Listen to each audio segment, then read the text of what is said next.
Alasan yang kedua secara logika seperti apa? Alasan yang kedua adalah bahwa nas baik itu Al-Quran dan hadis itu sudah final, sudah selesai. Al-Quran sudah selesai 30 juz, suratnya 114 surat. Ya. Hadis juga sudah, dan Rasulullah sudah wafat. Berarti wahyu sudah selesai. Tetapi kondisi tadi, ya, permasalahan-permasalahan ini kan berkembang. Maka diperlukan yang namanya qiyas. Nah, kayak tadilah ya, di zaman Rasul itu khomer. Sekarang kan namanya beda-beda. Artinya itu secara logika pasti membutuhkan yang namanya qiyas. Ya. Kemudian alasan yang ketiga secara logika adalah qiyas adalah sebuah sumber yang didukung fitrah manusia. Ya, ini hampir sama dengan yang nomor pertama ya.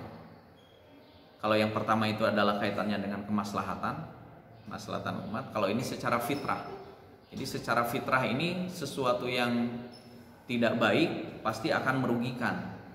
Sesuatu yang baik pasti akan bermanfaat. Itu kan secara fitrahnya. Jadi kayak misalkan meminum racun itu kan bahaya, akan membahayakan. Maka semua jenis yang akan membahayakan itu menjadi sesuatu yang tidak boleh diminum. Gitu. Termasuk nanti kalau kajiannya itu adalah kaitannya dengan misalkan tentang rokok. Rokok ini kan tidak disebutkan di dalam teks, di dalam nas ya. Tetapi para ulama berbeda pendapat. Nah, rokok ini sebagian kalangan menyimpulkan adalah haram. Nah, sebagian kalangan lagi menyimpulkannya tidak sampai haram tetapi makruh. Ini juga sama, menggunakan kias ini, dianalogikan.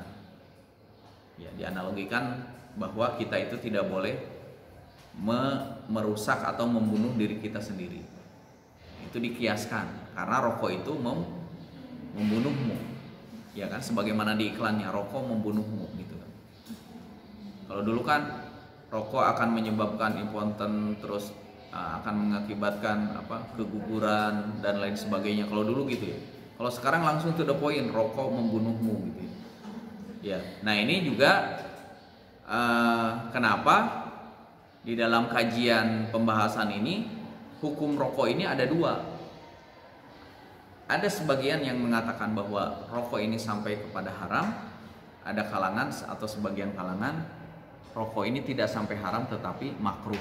Artinya dua-duanya sebenarnya harus ditinggalkan. Mau haram mau makruh, sesuatu yang harus ditinggalkan. Makruh itu arahannya bagaimana? Makruh itu kan lebih baik ditinggalkan. Ya kan? Makruh itu. Ya, ini salah satu contoh ya dari qiyas. Nah, kemudian selanjutnya ini saya sebutkan sekilas ya para penentang qiyas ya. Syubhat artinya selalu ada kalangan yang memang menentang ya ketika kita berbicara dalil syar'i yang kedua as-sunnah, itu juga ada kalangan yang tidak mengakui sunnah sebagai sumber hukum. Ya, kemudian ketika kemarin kita juga berbicara ijma juga sama, ada kalangan yang menentang yang namanya ijma. Termasuk qiyas, ternyata juga ada kalangan yang tidak setuju dengan qiyas sebagai sumber hukum. Ini diantaranya argumentasi mereka, qiyas ini kan sesuatu yang zoni. Ya, kalau zon itu berarti kan sesuatu yang tidak pasti gitu ya. Maka tidak sah menghukumi sesuatu dengan sesuatu yang tidak pasti. Walaupun tadi ya argumentasi bahwa qiyas menjadi dalil syar'i yang keempat kita juga sudah memahami. Atau misalkan qiyas didasarkan pada perbedaan sudut pandang dalam ilat alasannya. Nah, sementara syariat tidak boleh ada perbedaan dan terjadi pertentangan. Nah, ini juga bisa dipatahkan ya argumentasi ini. Ya, perbedaan dari dulu juga ada gitu ya. Kemudian alasan yang ketiga mereka menentang kias ini adalah para sahabat mengecam ro'yu. Ro'yu ini berarti kan akal gitu ya, atau pendapat. Ya, jauhilah. Tapi kan banyak tadi juga misalkan sebagaimana yang dilakukan oleh sahabat Mu'adz bin Jabal juga menggunakan ro'yunya ketika tidak ada di dalam Al-Quran, tidak ada di dalam As-Sunnah, maka berijtihad. Berarti ya namanya berijtihad itu kan menyimpulkan. Menyimpulkan itu berarti kan bisa juga membandingkan, mengkiaskan antara sesuatu dengan sesuatu, kemudian menjadi kesimpulan hukum. Ya. Dan ini yang dilakukan oleh para sahabat. Ya, ini sebagian alasan-alasan mereka saja, dan ini semuanya terbantahkan gitu ya. Nah, kemudian yang paling penting adalah terkait dengan rukun. Jadi ketika berbicara rukun, sebagaimana yang disampaikan di pertemuan sebelumnya, ini harus ada semua gitu ya. Jadi rukun ini harus ada. Jadi kalau salah satunya tidak ada berarti tidak bisa gugur gitu ya. Bisa gugur. Ya, sebagaimana dalam ibadah, rukun dalam ibadah itu harus ada semua. Kalau salah satunya tidak ada berarti ibadahnya tidak sah. Ya, ini rukunnya ada 4. Yang pertama adalah al-aslu, yang kedua adalah al-far'u, yang ketiga adalah hukum asal, hukum asli, kemudian yang keempat adalah al-ilah, ilah. Ya. Apa yang dimaksud dengan asal, al-aslu? Asal ini berarti sesuatu yang terdapat teks atau nas hukumnya. Ma warada bihukmihi nas. Jadi asalnya sesuatu yang terdapat teks hukumnya. Misalkan tadi innamal khamru wal maisir, ada kan teksnya ya. Kemudian yang kedua al-far'u, cabang. Nah, kalau cabang ini tidak ada, kebalikan, sesuatu yang tidak ada nasnya. Kayak tadi kan whisky kan tidak ada di nasnya, atau narkoba atau apapun namanya kan tidak ada, ya kan? Ini rukun yang kedua. Rukun yang ketiga adalah hukum asal. Jadi hukum asalnya apa? Khamr ini hukum asalnya apa? Haram kan? Gitu. Artinya haramnya khamr ini tidak ada perbedaan pendapat. Artinya ini sudah qat'i. Kalau bahasa ayat itu qat'i. Mengikat kan kalau qat'i itu, bukan zonni. Mengikat. Ini yang ketiga. Jadi ada hukum asalnya, ada cabangnya, ada asalnya, ada cabang, ada hukum asal. Dan yang keempat ada ilat. Ilat itu alasan. Jadi sesuatu yang disamakan antara asal dengan cabang. Gitu. Bisa difahami ya? Ya, kita ambil contoh aja tadi, innamal khamru, berarti jelas ya, khamr itu haram, ada teksnya, ada nasnya. Terus cabangnya apa? Cabangnya adalah misalkan berbagai macam jenis yang memabukkan, ya baik itu berupa minuman ataupun dalam serbuk. Narkoba itu kan ada dalam bentuk serbuk gitu ya, atau dalam jenis yang dalam bentuk lainnya, berarti itu masuk cabang, furu, ya kan? Kemudian hukum asalnya, hukum asal berarti khamr itu hukum asalnya adalah haram. Nah, kemudian ilatnya apa? Membuat seseorang tidak sadar, memabukkan. Ya, jadi semua jenis yang memabukkan menjadi haram walaupun namanya beda-beda. Termasuk kurma. Kurma itu kalau misalkan direndam terus airnya itu bisa masuk nanti kategorinya kalau sudah dalam beberapa waktu itu menjadi minuman yang memabukkan. Nah itu juga masuk kategori nanti haram karena ada ilat. Ini ya bisa dipahami ya terkait dengan rukun kias. Jadi kalau misalkan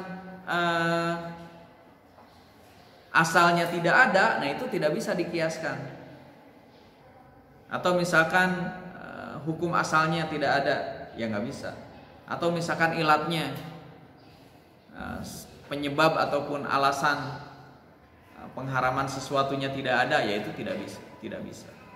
Jadi ini satu kesatuan yang utuh ketika berbicara rukun. Nah kemudian memang sih ini pembahasannya lumayan panjang ya, tapi ya, ini saya coba diringkas-ringkas aja ya, karena kan ini kan sebagai pengantar aja gitu ya. Jadi kajiannya memang sangat banyak gitu ya terkait dengan kias ini. Nah secara umum jenis ini berbicara ilat ya. Berbicara ilat ini ada 3 ya. Ada kias aulawi, ada kias musawi, ada kias adna. Aulawi itu berarti aulawiyat, prioritas ya. Maksudnya begini, memperjualbelikan harta anak yatim itu haram. Jangankan memperjualbelikan, mendekatinya saja sudah haram. Berarti kan lebih aulawi gitu ya. Aulawi itu berarti lebih dari sekedar mendekatinya saja sudah haram, apalagi menjual belikannya gitu. Mendekatinya aja udah haram, apalagi mengambilnya gitu, apalagi menjual belikannya. Nah, ini yang dimaksud dengan kias aulawi. Jadi furu lebih kuat daripada asal ya. Asalnya kan janganlah kalian mendekati harta anak yatim, itu asalnya. Furunya apa? Menjual belikan harta anak yatim. Jadi furunya lebih kuat.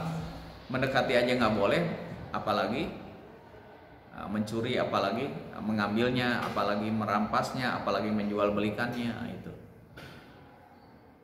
Nah kalau musawi ini sama.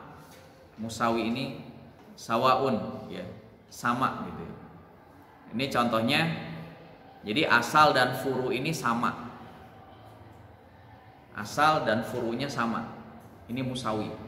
Kalau tadi yang aulawi asal dan furunya lebih kuat daripada asalnya. Itu aulawi. Nah, kalau yang kedua kias musawi ini asal dan furunya sama. Asalnya apa? Contohnya di sini adalah jual beli goror. Jadi seseorang membeli membeli buah-buahan yang belum matang atau yang masih ada di dalam masih di pohon ya. Dan ini biasanya berlaku di masyarakat kita ya. Misalkan ada seorang petani ditembak gitu, namanya ditebak. Misalkan ada kebun, misalkan kurang lebih 1 hektar, misalkan 2 hektar. Ini ya saya beli ya gitu. Jadi nggak ditimbang, nggak ditebak aja, ditebak, beli ya. Ini saya bayar sekian. Nah itu kan goror. Di dalam Islam itu goror, karena bisa jadi buah itu misalkan sebagian ada yang busuk, sebagian ada yang belum matang, sebagian misalkan dalam satu pohon itu ada yang buahnya banyak, pohon yang lain buahnya tidak terlalu banyak, atau bahkan pohon yang satu lagi mungkin buahnya hanya sedikit, dan seterusnya. Maka di dalam Islam itu masuk kategori goror. Nah begitupun ketika seseorang jual beli misalkan kambing yang lagi bunting gitu, atau sapi yang lagi bunting, jadi ditebak. Bisa jadi anaknya yang di dalam kandungan induknya itu bisa jadi posisinya tidak sehat atau bisa jadi mati dan seterusnya. Itu juga masuk kategorinya goror. Jadi disamakan, seseorang membeli buah yang masih ada dalam pohonnya, masih di pohon itu asalnya, terus cabangnya, furunya adalah membeli binatang yang sedang bunting atau yang sedang hamil. Nah, itu disamakan. Ini juga masuk kategorinya jual beli goror, disamakan. Jual beli goror berarti tidak boleh dalam Islam jual beli goror. Goror itu apa sih? Ya, goror itu tidak jelas lah, gambling.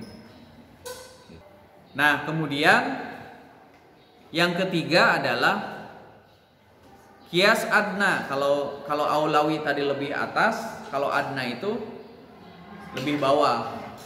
Itu adna itu lebih bawah. Jadi misalkan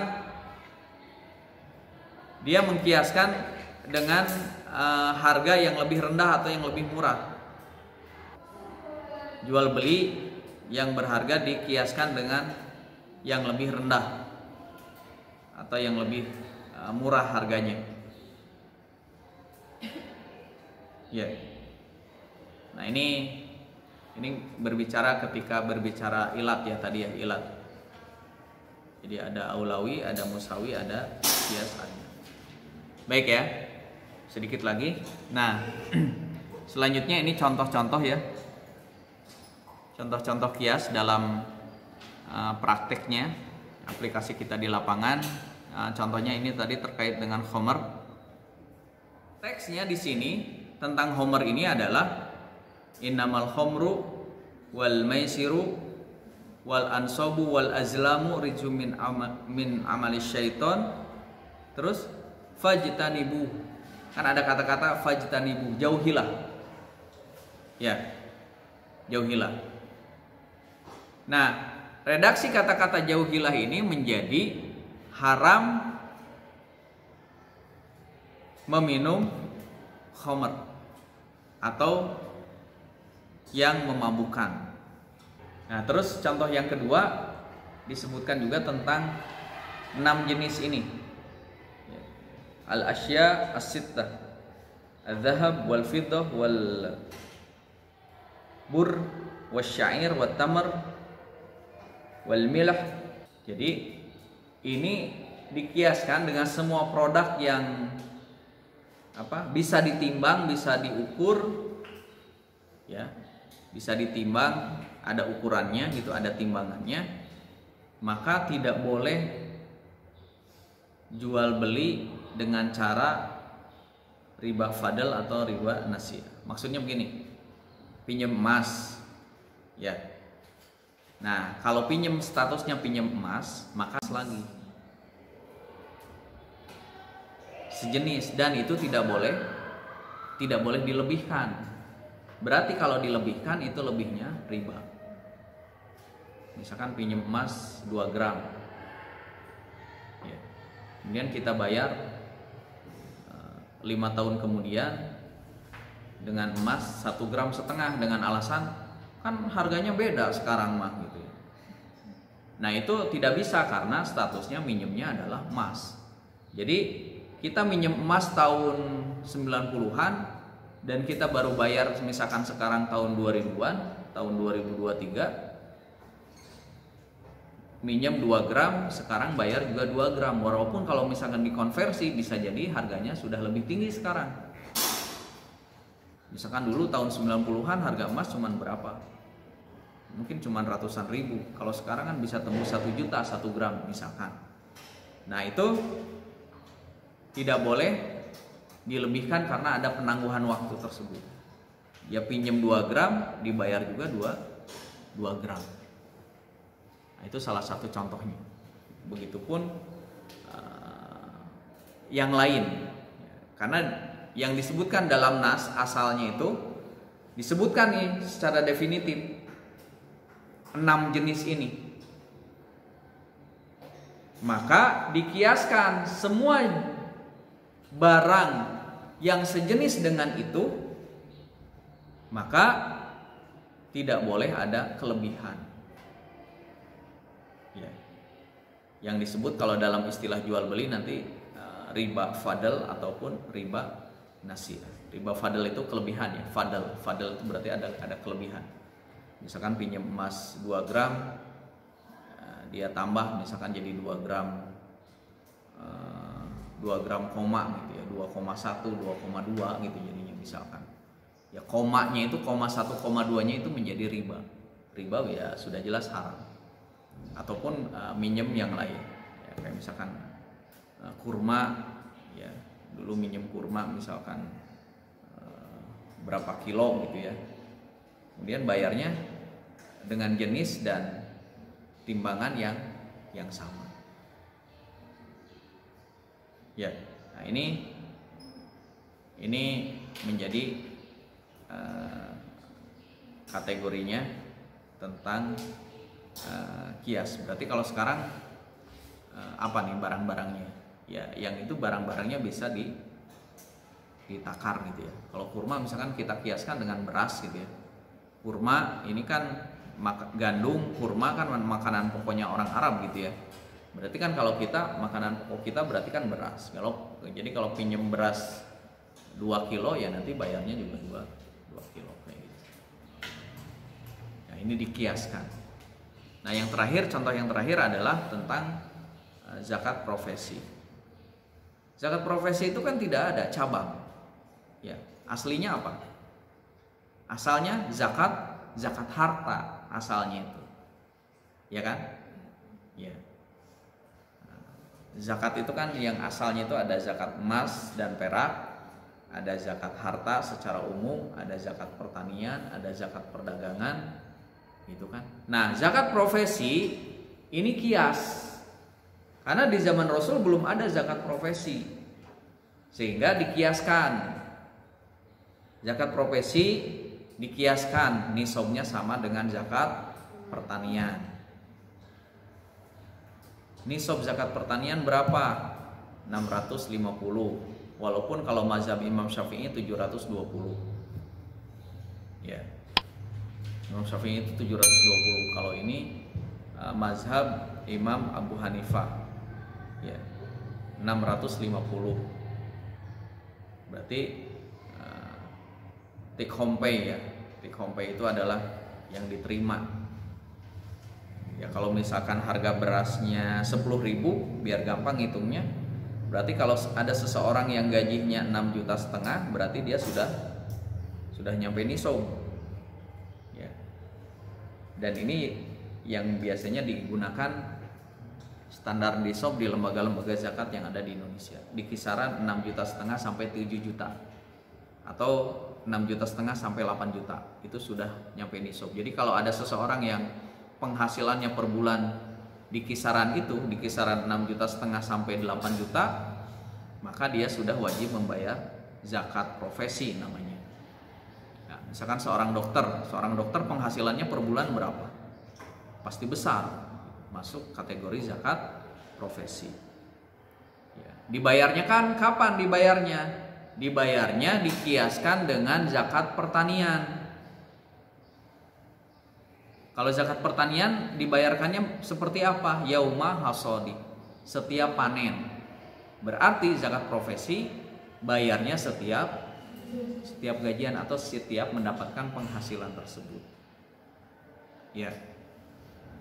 Nah, ketika nisbah zakatnya dikiaskannya dengan zakat harta secara umum, tidak dikiaskan dengan zakat pertanian. Karena kalau zakat pertanian nanti kalau diairi secara alami 10%, kalau di situ ada keluar biaya menjadi 5% kan zakatnya. Nah, persentasi zakatnya disamakan atau dikiaskan dengan zakat mal secara umum, yaitu 2,5%. Jadi simulasinya kalau misalnya ada seseorang penghasilan per bulannya 10 juta, ya tinggal kali 2,5%, berarti dia wajib bayar zakat sekitar 250.000 per bulan. Nah, ini kias.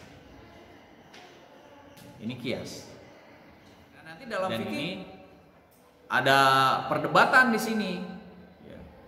Ada perdebatan, artinya tidak ada itu yang namanya zakat profesi. Gitu. Tapi kalau yang menggunakan kias mengatakan ada zakat profesi itu. Karena bisa jadi apalagi profesi-profesi sekarang sudah berkembang. Sekarang yang profesi yang terbaru apa? Vlogger dan YouTuber. Gajinya berapa? Itu pernah saya lihat di Facebook gitu, kalau saya lihat itu yang konten-konten mainan anak-anak ya. Jadi dia bawa mainan, misalkan satu keranjang, dia pergi ke pantai, kemudian dia kamera sendiri, wah, terus dimain-main ya, orang besar, tapi kan yang nontonnya anak-anak.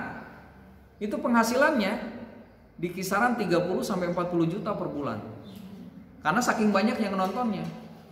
Dia modalnya beli mainan anak-anak itu, dia pergi ke pantai, ada pasir kan. Jadi ada baskom, dikasih air, bikin jembatan, pokoknya gitu aja. Tiap hari gitu aja dia bikin konten. Itu penghasilannya sekitar segitu. Apalagi kalau yang artis-artis yang sudah terkenal, berapa itu dia penghasilan per bulannya? Itu kan sekarang jadi profesi YouTuber itu. Artinya ini juga sudah masuk kategori itu menjadi profesi sekarang. Konten kreator itu menjadi profesi dan ternyata penghasilannya melebihi para pegawai di lembaga-lembaga resmi gitu ya. Dia YouTuber. Baik ya. Ini saya kira pembahasan kita ya selesai. Selamat murojaah. Ya. Berkaitan dengan kias ya. Jadi tadi secara umum sebagai kesimpulan ya, kias ini secara bahasa adalah menganalogikan, menyamakan sesuatu dengan sesuatu, ya kan? Kemudian kalau secara istilah adalah menyamakan ya sesuatu ya yang tidak ada nasnya. Ya. Yang di situ ada kesamaan dalam ilatnya, ya. Kemudian contoh-contohnya tadi sudah disebutkan, termasuk juga tadi sudah disebutkan rukunnya ada 4 ya.